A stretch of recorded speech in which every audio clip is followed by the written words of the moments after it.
up here on The Now, the way schools are teaching sex ed is changing. We're looking at the lessons students are learning that could make them less likely to experience sexual violence. And high-tech thieves have a new way they're trying to go after your money. One guy has a message for all of us after he lost a lot of money. And telemedicine is becoming more common. How this is becoming a game changer for people having strokes when every minute counts. Thanks, Kamasi. I'm Amanda Starantino, and this is the Now Indy on RTV6. A new study conducted right here in Indianapolis shows that people give off a specific smell before they have an epileptic seizure, a smell that dogs can pick up on. Working for you, our Alyssa Donovan explains how these seizure alert dogs are changing lives. Good boy. This is Steve. He's learning how to pick up on the scent of an epileptic seizure. We can use scent for training to train them to do something when somebody's going to have a seizure. A common occurrence for 24-year-old Olivia Emenaker. There are 40 different types of seizures. I have almost every type of seizure. And Dublin, her basset hound, can detect every single one, alerting her about a minute before the seizure starts. He'll poke my leg with the side of his snoot. A tactic he learned here at Medical Mutts. If we can train dogs to alert somebody before they have a seizure, that person can get to a safe place. That's what this dog is learning now. Trainers also teach dogs how to press emergency buttons, fetch specific items, and go get help. The organization has trained seizure alert dogs for years, but after participating in this study, there's now scientific evidence to prove their claims. Dogs can smell the onset of a seizure and be trained to respond, something Enemaker says has changed her life. I lost a lot of my freedom because after they diagnosed me, I wasn't allowed to drive for a year. My mom wouldn't let me cook because she was scared that I would have a seizure. But Dublin has helped her regain the life she once had. Emenaker not only drives, but she's recently started a full-time job, and she'll be moving out of her mom's house in the fall. He's definitely given me a lot more freedom and safety. I'm so happy to be able to work and finally get back into life. I'm Alyssa Donovan, RTV6. As you look at our Weather Now cameras, lots of clouds everywhere. Lower right is the front straightaway at the Motor Speedway. My drive into work every day, I come right by the entrance to the track. There was a good crowd out there to see practice. Dave and TK will have more from the track and looking ahead toward race weekend here at 6 o'clock. Northwest wind, that's the key to these unusually cool May temperatures. But what's cool now will seem hot by the end of the week. Bloomington's at 65 with a mostly cloudy sky. Lots of clouds, but no rain. We may see a few showers first half of tomorrow, especially the northern half of the state. The darker greens represent the cooler temperatures. A little different shade to the south, and 70 in Bedford, 65 in Bloomington. Through the evening hours, the cloud cover's really going nowhere. Temperature will be down to 51. First thing in the morning, showers are possible, especially west of Indianapolis and to the north. That's at 4 a.m. We take it to 7 a.m. We'll finish that timeline for you for tomorrow and look toward the warmth coming up. There's a new proposal today to close the gender pay gap. California Senator and presidential candidate Kamala Harris is pitching a new idea that would require companies to take action. Annie Taylor breaks down the plan. This new proposal would require larger companies to make sure that both men and women are getting paid equally. Companies would need to get their equal pay certification every 2 years. Now, they would then need to post their certification status on their website. And if companies don't meet their goal, they would be fined. Companies also won't be able to ask about previous pay. That's one thing that experts say currently plays a role in the pay gap. Employers usually base a new employee's salary on their most recent salary. And if a woman has left work to take care of her children, that gap may be bigger than what it should be due to the time that they've been off of work. HR experts say, while you can't change the fact you were out of work for a while, you can change how you present yourself. Make sure that they talk about the things they've done while they've been out and things that they've done to continue being abreast of their industry. And so maybe it's not always based on your years of experience, but your education, and really talk about their education and other experiences. Now, the country is making some progress in bridging the gap, but experts fear it may not be fast enough. Efforts ramped up just before the 80s, and after that, the pay gap has stayed relatively stable, according to a Pew Research study. Now, right now, women are earning about 85% of what men are making.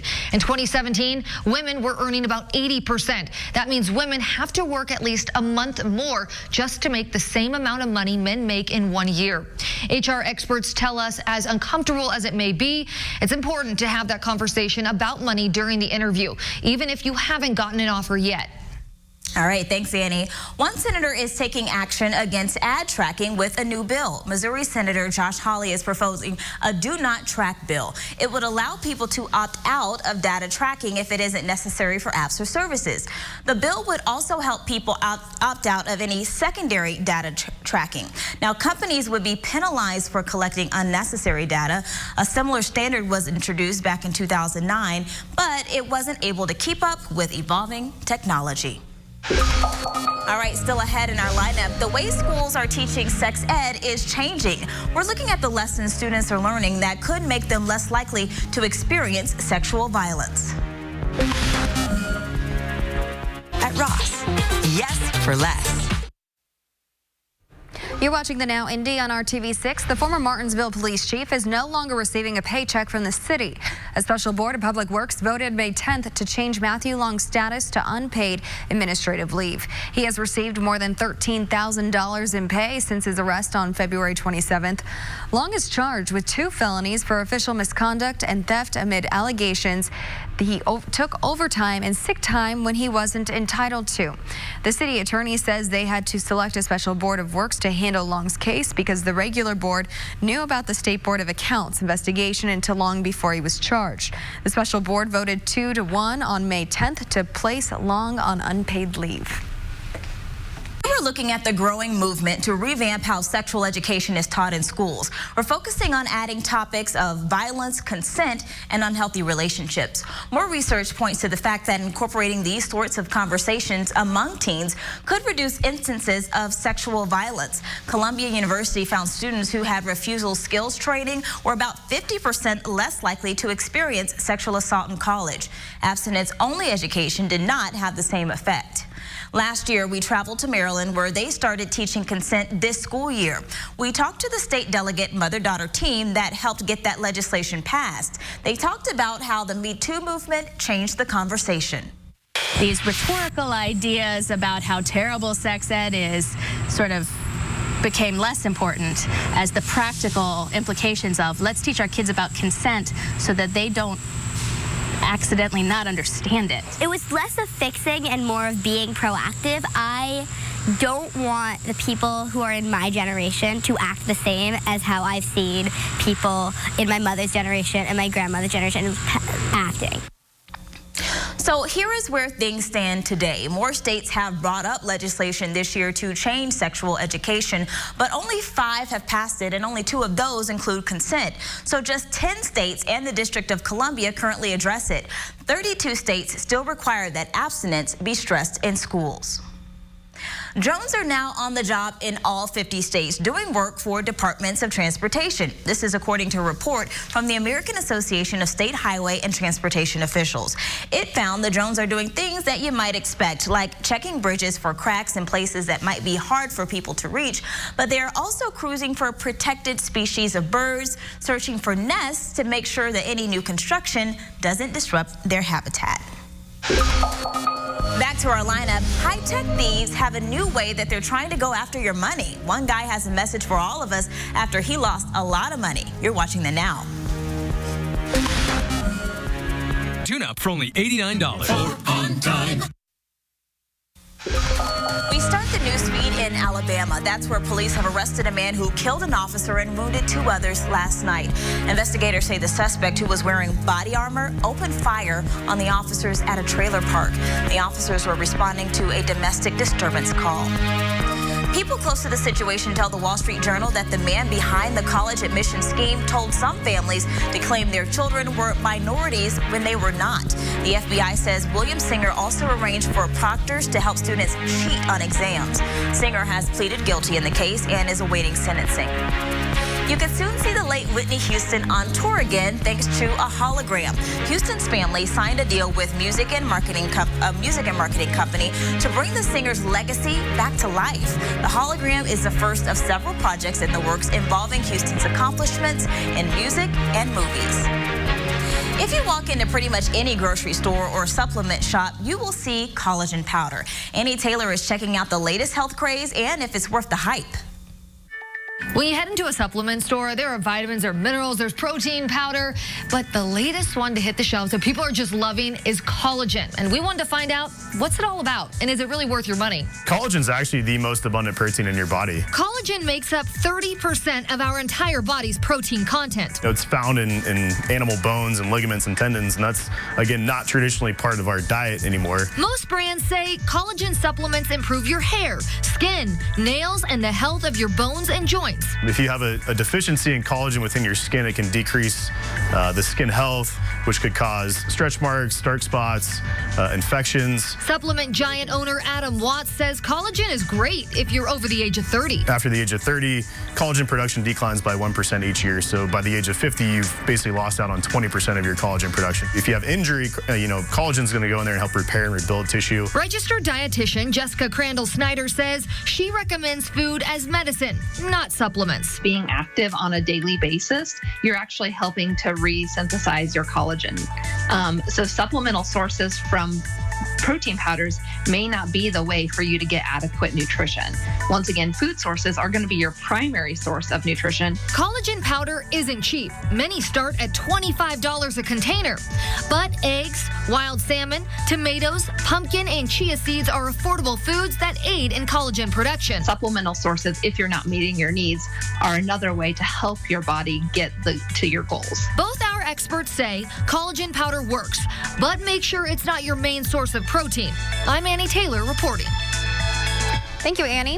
One of the most popular IndyCar drivers serves as the inspiration for an event that can save countless lives. James Hinchcliffe is partnering with the American Red Cross for the Hinchcliffe 100 Blood Drive at Indianapolis Motor Speedway. Hundreds of donors turned out this afternoon. 4 years ago, Hinchcliffe suffered a horrible crash in practice. He received 22 units of blood in total to survive it all.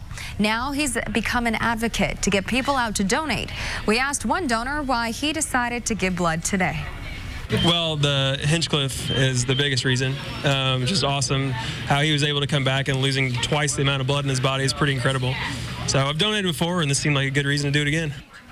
The Hinchcliffe 100 Blood Drive runs until 6 p.m. in Legends Row at IMS, adjacent to Gasoline Alley.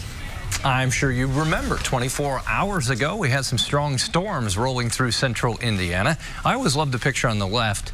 Once the sun sets, that scoring pylon just becomes like a glow stick. It's so bright, we can't really adjust the iris on the camera. And oftentimes, even at night, the big screens out there are on too. I think you could see those from Terre Haute if they were pointed in the right direction. Cool, next 24 hours, and then summer arrives, and it'll happen fairly quickly, and the humidity arrives too. You'll step outside and think, wow, as the humidity surrounds you, especially Thursday will be the day that really arrives, and can't rule out some weekend thunderstorms. Just thought I'd show you what will become the national weather story here over the next 12 hours, and it's the tornado threat in Texas and Oklahoma. Potential tornado outbreak there. So far, a limited number of tornadoes have been reported. 58. They will stay dry this evening. That wind is out of the northwest. That's responsible for our temperatures that should be this time of year around 74. We're quite a bit below that. During the day tomorrow, showers in the first part of the day, especially north of Indy. Through the day, we work on some cloud cover breaking up, but temperatures obviously will still be on the cool side. 60 is about the best it will do. There are the showers in the morning, cool everywhere. As we get on the timeline, 10 a.m. to about 1, you begin to see a little line from Terre Haute to Crawfordsville to Kokomo in Peru. That pushes northeast, and we dry out in the afternoon hours. Temperatures, they will be a little warmer, but still well below average for this time of year. From around 60 to 70 degrees. Indianapolis will be in the middle there, middle to upper 60s for an afternoon high with that east wind at 10 to 15 miles per hour. Some morning thunderstorms potentially Wednesday. Then I think the rest of the day is dry. Temperatures start to warm into the lower 80s, as you can see. Your 4-day forecast, which holds the key to the heat and humidity, is coming up. You know that sinking feeling when you lose your wallet or your credit cards? Today, Jace Larson has a warning about how high-tech thieves are going after your cash. But this time it has nothing to do with a lost or fraudulent credit card. It won't surprise you that millions of bank account numbers are hacked and then posted online. Your username and passwords. Well, to help combat all of this, more and more banks are offering two-factor authentication. You know, that's where a bank texts your cell phone a special code that you have to enter. Well, now crooks have a way to beat that system too. My name is Robert Ross. Hackers stole $1 million from me. Those hackers were slick. Within just minutes, they'd wiped out every penny he'd saved. Some of the money was for his daughter's college. They spoofed what's called a SIM card. It's that little chip in most phones that tells the cellular company to route the calls to your phone versus somebody else's. And what the hackers did is they called up AT&T and they impersonated me and they said, "Hi, my name is Rob Ross and I got a new phone with a new SIM card, and could you please change the SIM card number in my account?" The hacker never touched his cell phone, but was able to route all of his calls and texts to the hacker's phone, including any two-factor authentication texts that were needed to get into Rob's bank accounts and Gmail accounts. And then I looked up from my phone to my laptop and I saw that in real time, my Gmail was going from being logged in to logged out. And then I looked back down at my phone, I clicked through the lock screen, and I saw that I had no service. When we call our cell phone carriers, they're going to ask us these questions that supposedly we only know. This Metropolitan State University of Denver tech expert says it's hard to know how every hacker tricks phone companies, but he has some ideas. What your mother's maiden name is, what your pet name is. The problem is all of those can be found out very easily through these breaches and through social media. He says the growing number of breaches should not deter you from using two-factor authentication for Gmail and your bank accounts. But instead, he says, make it harder for people to impersonate you if all the company uses is a security question. I also recommend lying about your secret security questions. And so that, you know, not your mother's maiden name, not your pet name, not your favorite car, because I can find out all of those things about you on Facebook or Twitter.